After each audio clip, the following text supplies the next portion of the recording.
So, ladies and gentlemen, we've had a lot of deaths recently, and they've hit you hard if you're me. I mean, I haven't been around. So Stritch, that sent me into a K-hole of disaster. I didn't know where to put my hands for 2 days. And people were like, you know, I'm out there and they're like, oh, did you ever meet? Yes, I met her, had lunch with her once, and could not speak to the woman. Sat there and stared. And she's like, you gotta talk?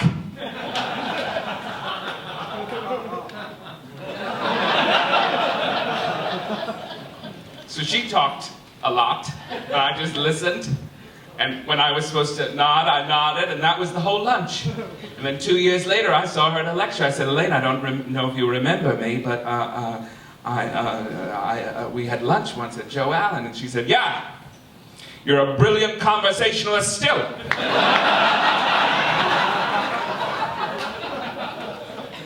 Then Robin Williams. Robin Williams? Crazy. That was the funniest, when I was growing up, Robin Williams was the funniest man alive. That was the funniest man alive. Everything he did was genius. And it still holds up. Mrs. Doubtfire, a delightful romp. Also, what I did last weekend. Not because I want to visit my kids, just because I wanted to mix it up. I thought maybe if I had a character, I'd actually clean my damn house.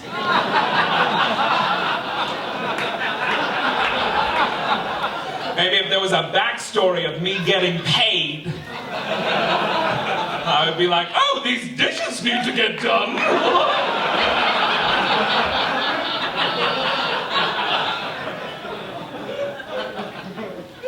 Then Lauren Bacall. Lauren Bacall?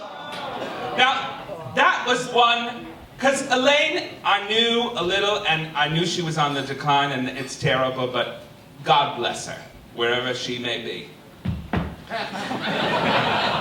Oh, please, Elaine Stritch is in hell. There's no way you get through life that funny and that controversial without burning a little. I know, I'm prepared. Don't worry.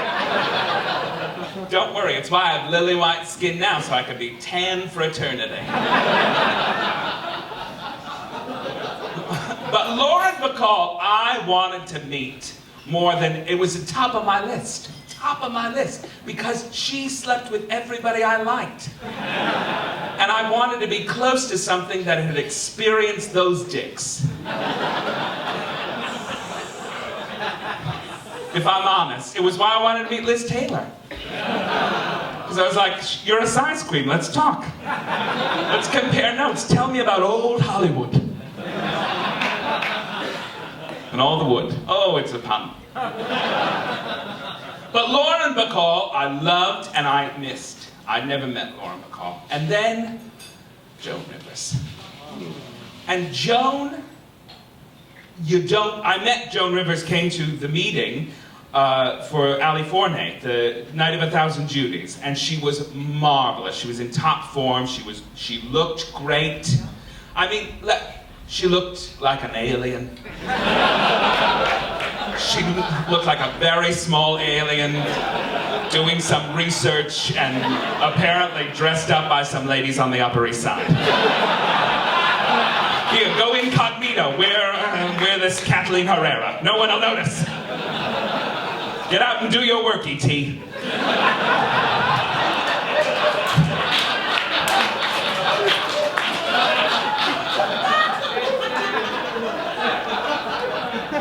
She was amazing. Joan Rivers, for a solid year after I saw the documentary, A Piece of Work, I had a picture of Joan Rivers on my desk, and written underneath it said, whatever you do today, Joan Rivers, at 75, has done more. You lazy son of a bitch. And it was true. She'd go play a casino in Milwaukee, go to QVC, film something with Melissa, which, by the way, if you're Melissa Rivers right now, talk about a crisis.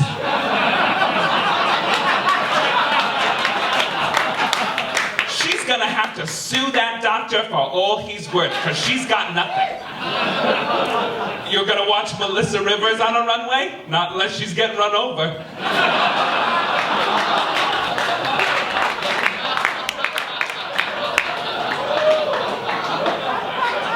The only reason Melissa Rivers was ever interesting, because you can't believe that Joan Rivers had a vagina that could make something. Besides like a lovely piece of costume jewelry. That I would buy.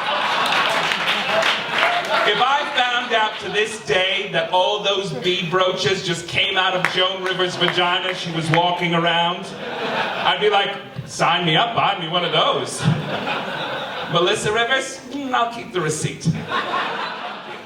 Some people asked if we were going to do Joan as a tribute. And I was like, what would I do? I already offend you. I could get Botox, but this needs to move right now. I'm not really happy with the way this is settling. So until it really kind of offends me, I'm going to do the Debbie Reynolds rule. 2 pulls. Pick them wisely. One at 45 just to look surprised, and one at 80 just to be really surprised that I'm still alive. I don't know about you, but I'm on fire tonight.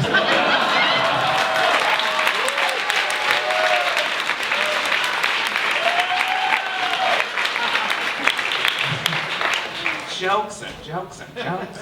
She looks great. No, but see, here's the thing I'm learning. I think we live in an age where everyone is trying to be interesting and failing. You're failing. I'm sorry to tell you, Twitter does not make you interesting. It makes me realize you should get a job. You should do something. You need to get out of the house, be around people, see how that works on you. I don't need to have a pithy comment from you because you're eating a hoagie from the deli and you still wore pajama pants out. Aren't you a card? I don't need it. I don't need it. I don't need pictures of your food. Nope. And Instagram doesn't make you Abaddon, ladies and gentlemen. It's a bunch of bullshit. Look at this sign! Yeah, pay attention. You're driving. But what all these people had in wonderful common, at least from my perspective, was they just were interesting. They cultivated being interesting. Betty Bacall would punch you in the face for no reason. I heard a story of it once where when she was married to Jason Robards, he saw someone he knew and he was, oh, Jason, let's have a conversation. You know, talking. Jason, this is the acting part of the evening. Talking, Jason Robards and my friend. And Betty kept walking because she didn't wait for anybody. And he said, Betty, could you wait a minute? She came back and slapped Jason Robards in the face. And do you know what the reason was? Don't ever yell my name in public. Betty? Yeah. She'd sell a cup of Sanka. She was in that wonderful, wonderful Barbra Streisand movie. I do not want to hear it. Late at night, when Barbra Streisand, and I'm on YouTube, which I rarely am, because pornography only lulls me into sleep. I like the gentle hump. It's like a lullaby of things that I want to do, but just can't. Oh no. She's gone dark.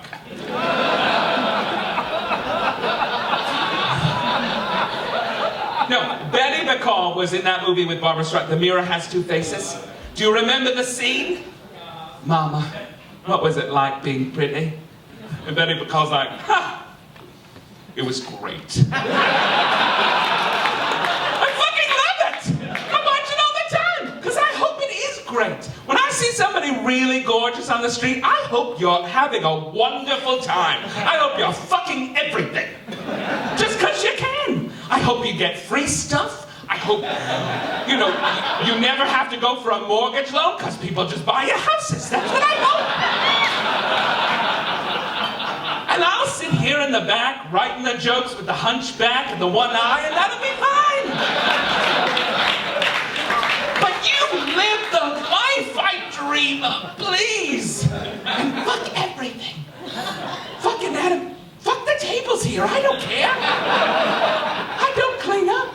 Sorry, everybody. But in these perilous times of Facebook updates about everything in your business or world, can we just for an instant try to be interesting? Cultivate a persona. I did.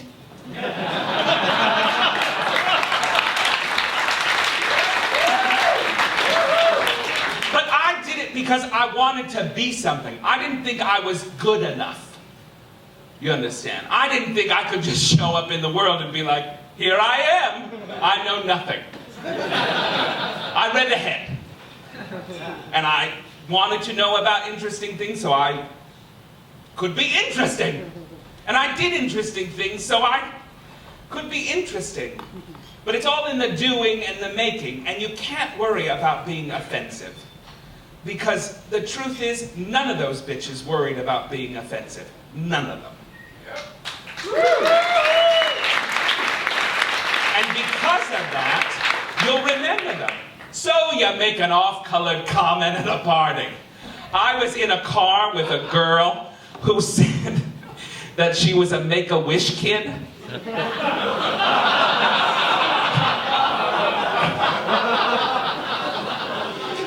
And without a pause, I said, "Do you have to give that back?"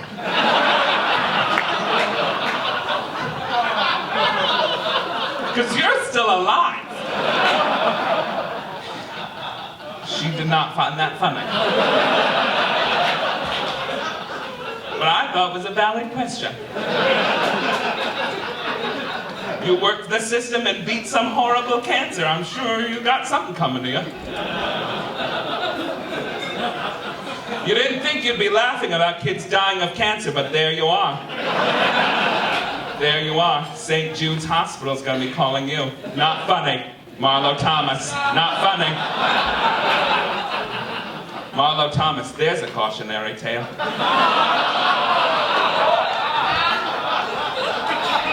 You were that girl and you married Phil Donahue, and what the fuck happened? Because every time I see that St. Jude's commercial with Marlo, I'm like, you represent a hospital and nobody's fixing that? Nobody said, Marlo, where's your eye? Where is it?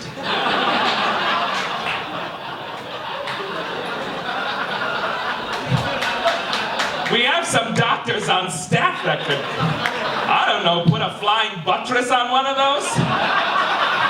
Just something, some tape. Do you want some tape? No, I'm fine. It's all about the children. Free to be you and me, everybody.